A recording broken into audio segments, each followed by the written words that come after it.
masuk tahapan ilmu yang pertama biasanya sombong.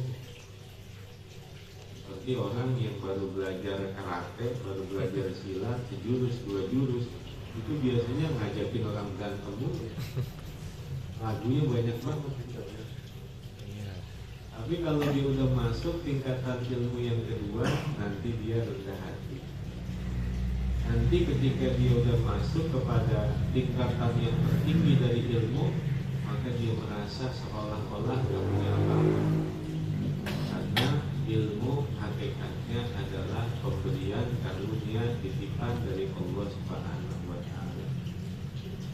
Dalam kitab Hasyiyah Baituri dikatakan, idza jama'al mu'allimu ala ta'salin faqad tammat ni'matu 'ala muta'allim as-sabra wa tawaddu'a wa husnal khuluq.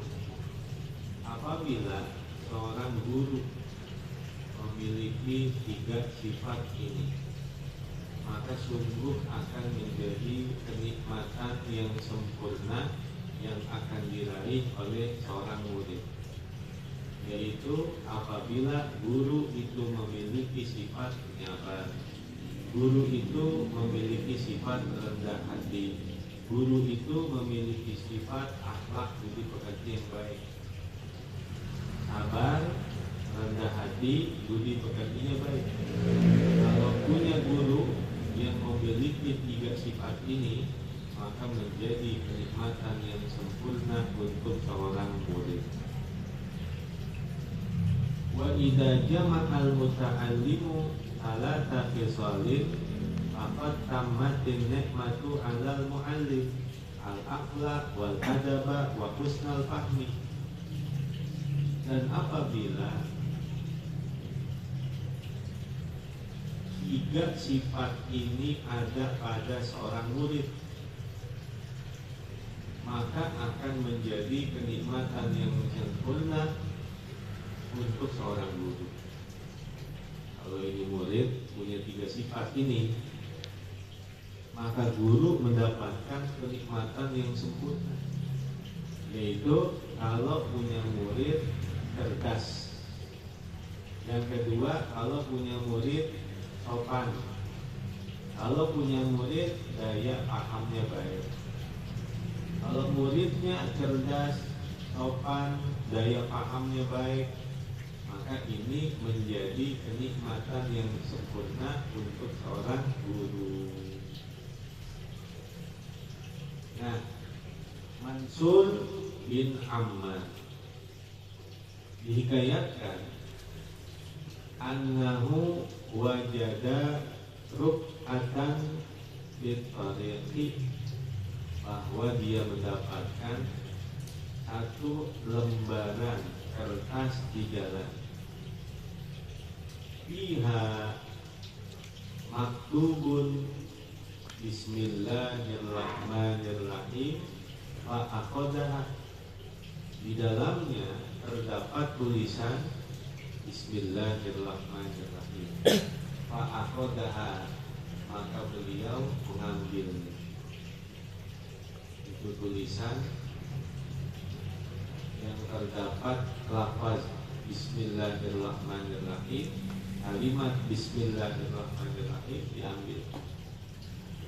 Setelah diambil, walam yajid laha maudian fa'akalaha, dan beliau tidak mendapatkan baginya tempat.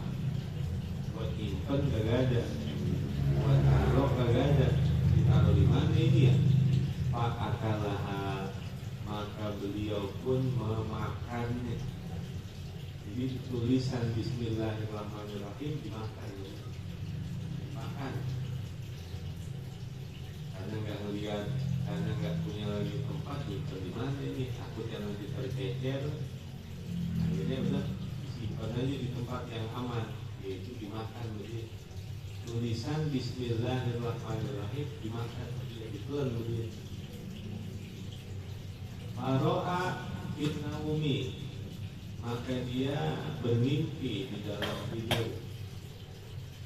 Anna qailan qala lahu, bahwa seseorang berkata kepadanya, Fatahallahu alaika babal hikmati, Allah membukakan atasmu babal hikmah, pintu-pintu ilmu, pintu-pintu hikmah. Kita sering mendengar hikmah. Apa itu hikmah? Yu'til hikmata mayyasha. Allah Subhanahu wa ta'ala memberikan hikmah untuk siapapun manusia yang Allah kehendaki. Apa itu hikmah? Al-hikmah al-ilmun nafi' wal fahmud daqiq. Orang itu dikatakan mendapatkan hikmah apabila dia diberikan pemahaman ilmu yang bagus, dan juga dia diberikan ilmu yang bermanfaat. Itu namanya hikmah. Mendapatkan pemahaman ilmu yang bagus dan dia diberikan ilmu yang bermanfaat, berarti itu dia dapat hikmah. Lihtiramika litil karlu'ati, lantaran penghormatanmu kepada lembaran kertas itu. Fakana ba'da dzalika yatakallamu bil hikmati, maka adalah dia setelah itu yatakallamu bil hikmati, dia berbicara dengan hikmah, yaitu bil hikmati. Sumpahnya kan huruf jar, al hikmati majrur namanya dengan ba, sehingga dibaca bil hikmati. Jadi Mansur bin Ammar ketika dia mendapatkan ada di jalanan lembaran kertas namanya ruk'ah. Kalau orang dulu ruk'ah itu lembaran-lembaran yang dijadikan sebagai ruqyah, itu namanya ruk'ah. Ada tulisannya Bismillahirrahmanirrahim, lalu dia ambil, dia bersihin, karena nggak punya tempat buat nyimpen, akhirnya dia keluar dari tulisan Bismillahirrahmanirrahim.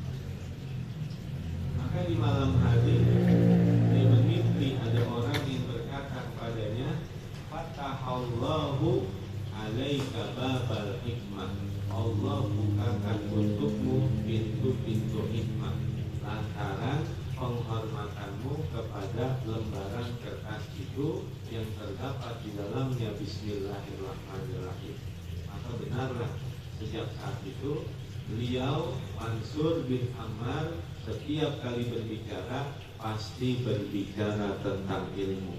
Setiap kali berbicara pasti berbicara tentang hikmah. Oleh karena itu, jangan dibiasakan Al-Quran atau seumpama kitab-kitab yang kita pelajari, atau seumpama buku-buku yang menjadi pelajaran kita, pastikan di dalamnya ada Bismillahirrahmanirrahim. Jangan digeletakin di bawah, apalagi Al-Quran digeletakin di bawah, sejajar dengan telapak kaki. Kalau tahlilan Yasin digeletakin di bawah, ya Allah, jangan sampai begitu. Bismillahirrahmanirrahim saja orang yang memuliakannya seperti itu mendapatkan kemuliaan. Kira-kira bagaimana kalau dia memuliakan Al-Qur'anul Karim?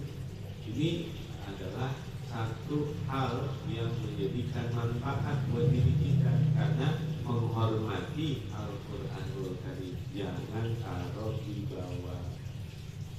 Dikatakan idza akramallahu 'abdan ja'ala ladatahu bima yanfa'.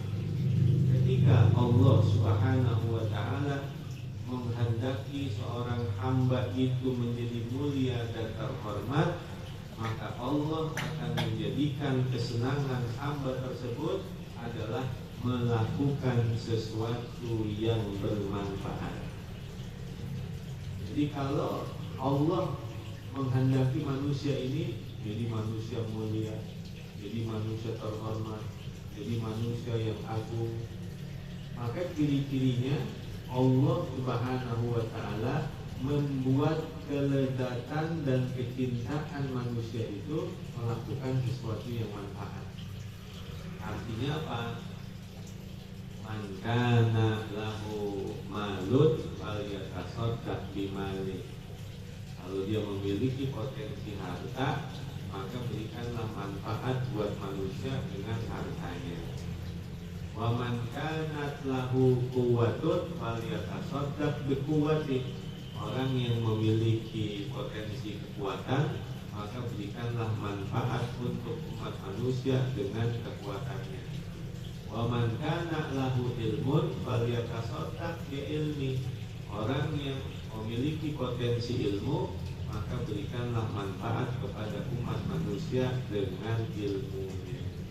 Kita bisa baca alim, kenalin orang baca alim. Selama orang itu kenal alim gara-gara kita, maka gara-gara itu kita